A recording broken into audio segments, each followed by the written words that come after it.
El próximo lunes se van a estar cumpliendo 30 años de lo que fue el primer título mundial para la generación Néstor Pekerman, ¿no? Esa generación con varios títulos mundiales, sudamericanos y demás, que ha marcado un antes y un después en la historia del fútbol argentino. Segundo título juvenil, primero en el 79, pero ese de 1995 que se llevó adelante en Qatar marcó, como decía, un quiebre en lo que tiene que ver con las selecciones juveniles argentinas, pero también obviamente que eso después se trasladó a la selección mayor.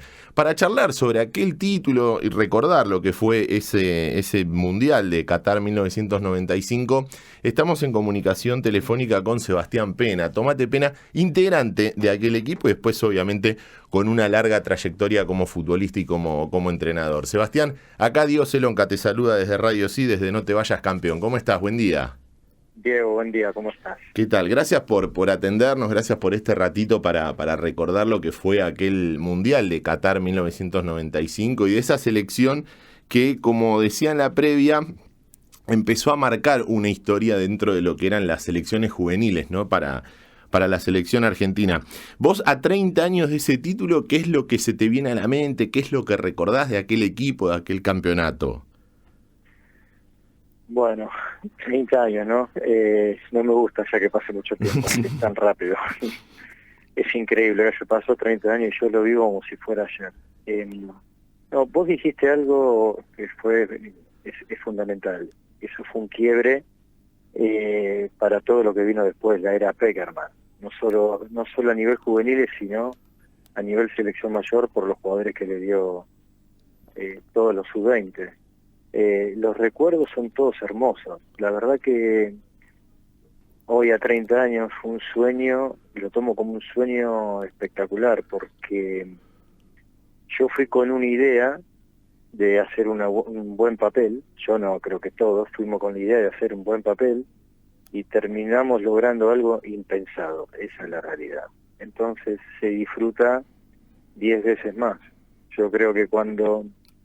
me acuerdo que al pasar el cuarto de final, como que nos dimos cuenta que se podía lograr algo.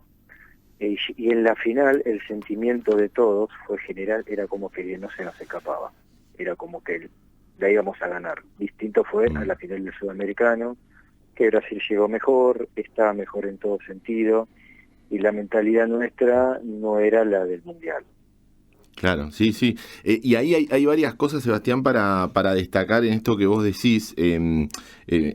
Nombraste el sudamericano y nombraste los cuartos de final del Mundial. Corregime si me equivoco, porque también digo, hay que poner en contexto de cómo se venía, ¿no? Con las selecciones juveniles. Argentina había estado suspendida, no había podido participar del Mundial anterior sub-20, por lo que había pasado en el anterior, ¿no? En el año 91. Y me parece que, corregime si me equivoco, el objetivo en ese sudamericano era lleguemos al Mundial. Como objetivo era clasificar al Mundial, ¿no? Totalmente. Ese era el objetivo que nos habían planteado nosotros, de lo que se había puesto José y su cuerpo técnico. Lo que pasa que a medida que fueron pasando los partidos, tanto el cuerpo técnico como nosotros nos dimos cuenta que estábamos para otra cosa. Nada, yo creo que el jugar la parte final, ya estar clasificados, nos ilusionamos con ganarlo. Claro.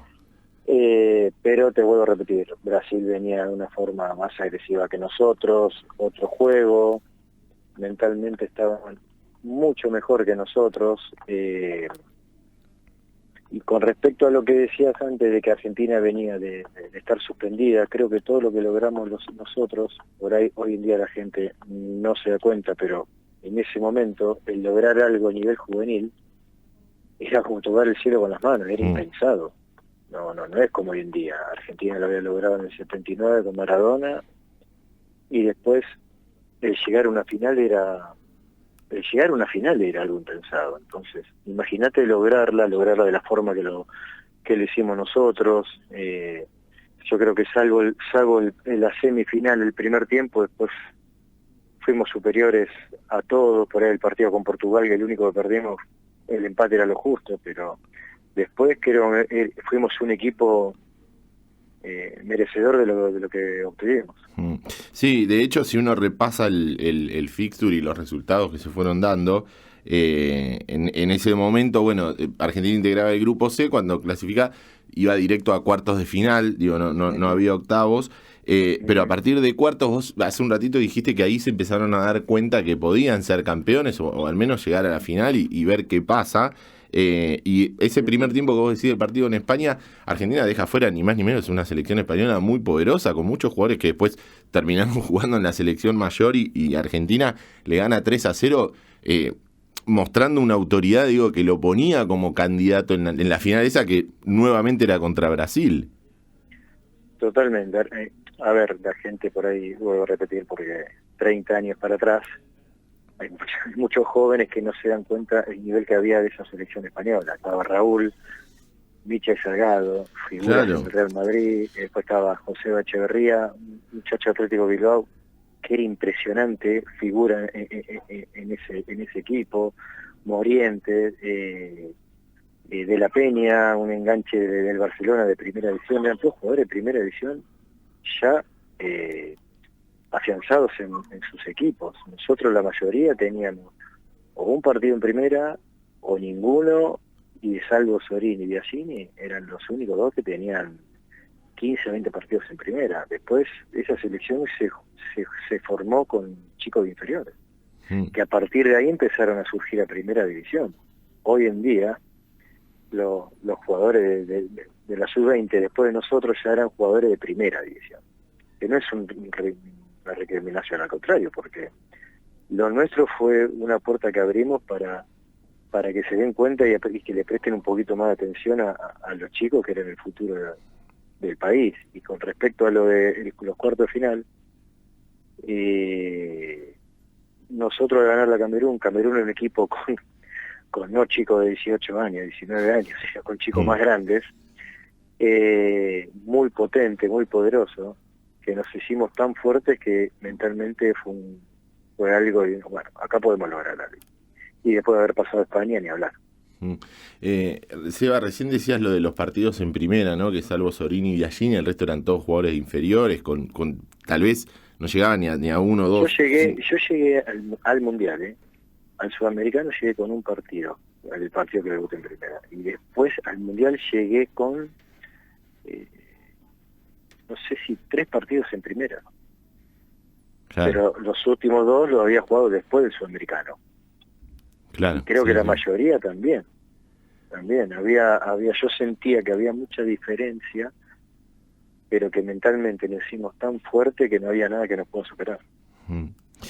Seba, usted desde allá, desde Qatar, yo generacionalmente viví ese mundial estando en el colegio secundario, y para nosotros, ustedes, creo que te lo dije una vez por privado, pero te lo digo ahora al aire, eran nuestros superhéroes, o sea, eran los que estaban cumpliendo un sueño para nosotros los pibes que íbamos al colegio, y muchas veces se programaban los días en relación a los horarios que jugaba Argentina en ese mundial.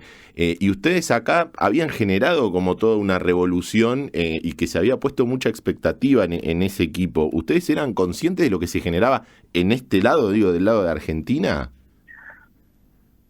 Mira, te voy a repetir, creo que cuando llegamos a semifinal, ahí nos dimos cuenta, realmente. Porque hay que volver a 30 años atrás, meterse en cómo estaban los juveniles, cómo estaba Argentina, donde no tenía un logro ni a nivel mayor, salvo la Copa América, que era el último que se había ganado, y después no había ningún logro. Eso, como que la selección estaba, sale la palabra desanimada, pero como que la gente estaba un poco desanimada. Y a nivel juvenil, como nunca se le dio importancia, o se pensaba que nunca íbamos a llegar a algo así, se despertó algo tan lindo. Y vos imagínate, nosotros llegamos al aeropuerto y había un montón de gente esperándonos, como si fuera la selección mayor. Entonces, sí, ahí uno con el tiempo, con el tiempo fuimos tomando dimensión de lo que logramos.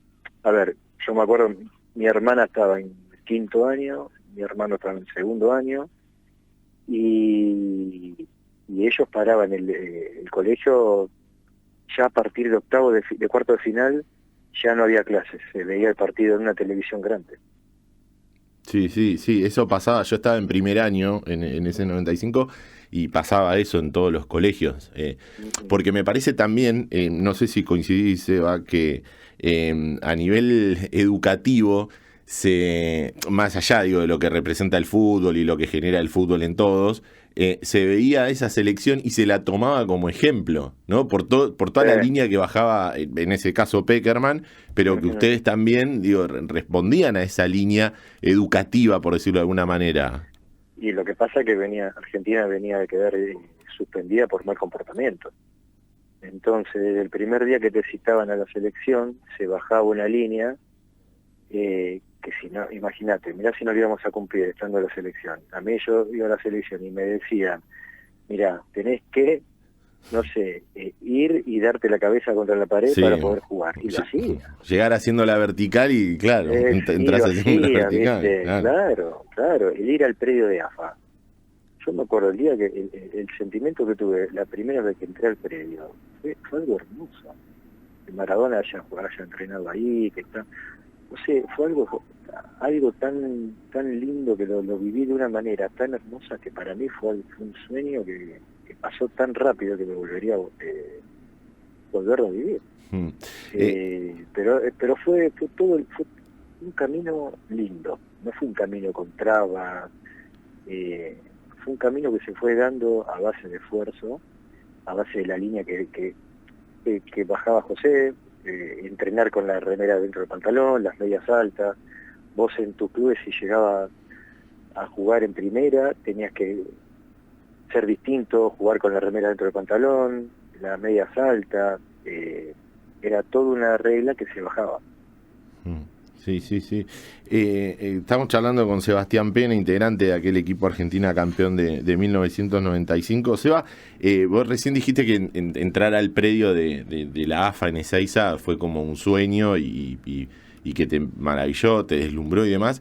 Contame cómo fue la secuencia de enterarte que te convocaban para el Mundial, el recibimiento, me imagino, también en el club y demás. ¿Cómo fueron esos momentos?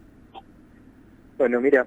En momentos que no había celulares, que no se trascendía tanto. Claro. El tema es este. Primero una puja bastante importante para quien sea el técnico. Había una terna de José Peckerman, Grifa y Grigol. Estaban esos tres, de las cuales el mundo del fútbol a José no lo sí, era el más desconocido de los tres, claro. Exactamente, pero tenían un trabajo en inferiores importante. ¿Y qué pasa? Yo no me quería, ya me venía el club, me venía diciendo, mirá que puede ser que sea José el técnico, que ya te da la edad para ir, porque el año anterior, en el 93, hubo un sub-17 y yo quedé afuera por 28 días.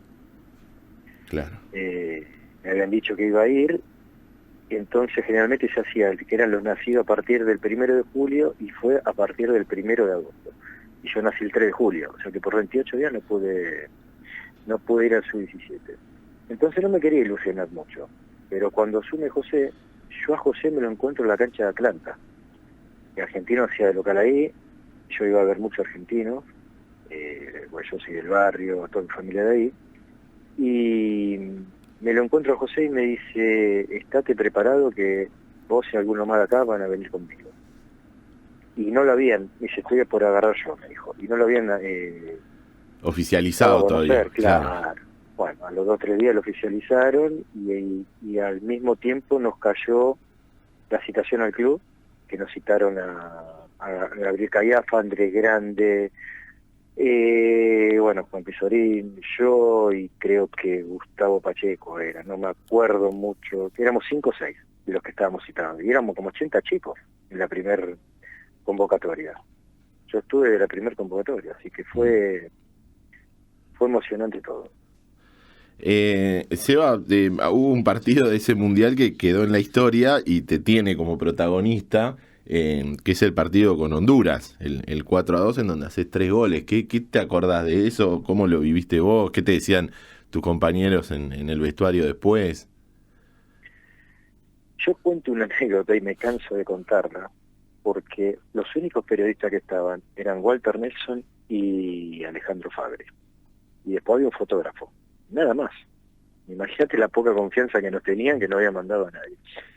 Salvo a estas dos personas que eran muy importantes en ese momento.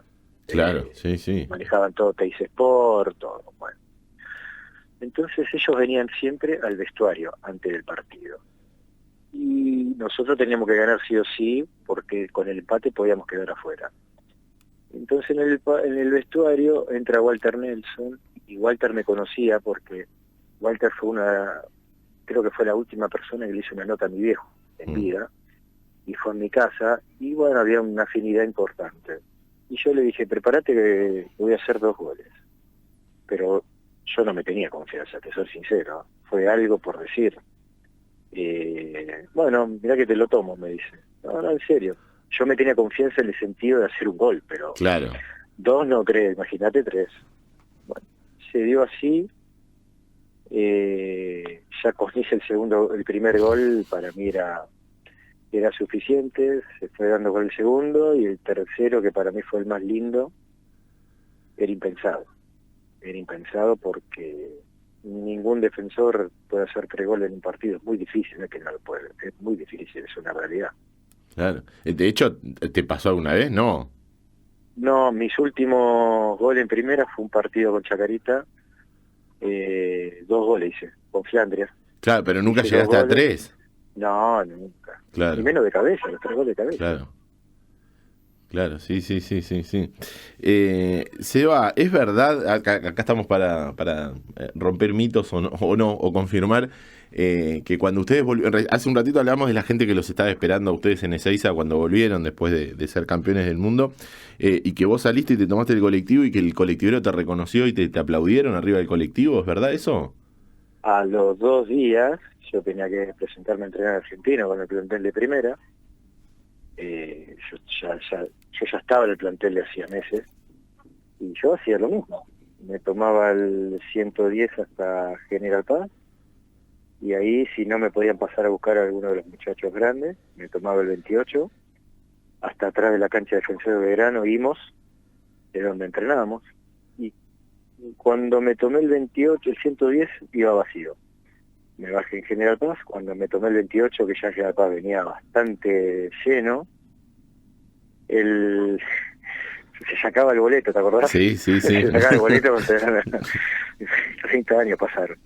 Entonces cuando yo le doy la plata, él me da el boleto, me mira, y yo me voy para atrás, me quedo a mitad del colectivo, y me llama y me dice, ¿quién eres? Y era yo, le dije que sí, y ahí la gente empezó a aplaudir.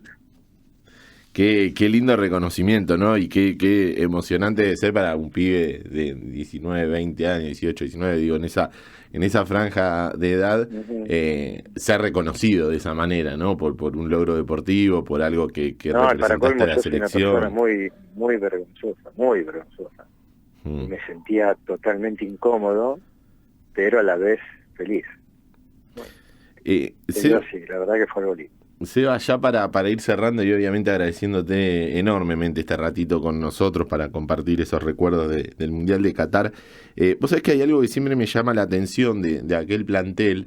En general, cuando uno repasa los planteles de los planteles argentinos de mundiales juveniles o sudamericanos, se encuentra con que después tal vez muy pocos tienen una trayectoria, tienen una carrera que trasciende a primera división, que incluso que continúan en la selección mayor y demás, pero que con este plantel de Qatar 95 había, a partir de ahí para acá, que me parece que obviamente tiene que ver la mano de lo que fue José como manda de los juveniles, muchísimos tuvieron una gran carrera y una gran trayectoria, tanto como jugadores y luego como entrenadores.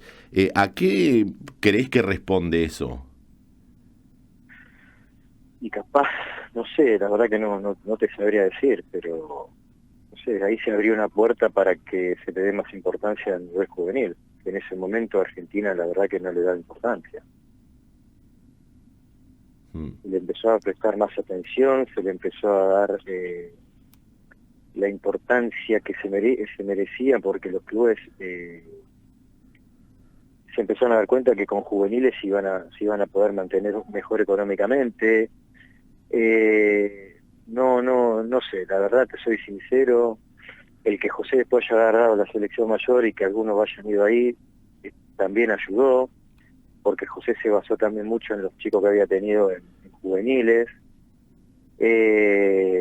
No te sabría decir bien, pero yo supongo que debe ser la importancia que le dieron los clubes ya a nivel juveniles, gracias a eso. Seba, muchísimas gracias por este rato con nosotros, por recordar ese título del mundo de Qatar 1995. El próximo lunes se van a estar cumpliendo 30 años y la verdad que nada, agradecerte por aquellos momentos felices que le hicieron vivir a la gente y obviamente por este rato con No Te Vayas Campeón. Muchas gracias.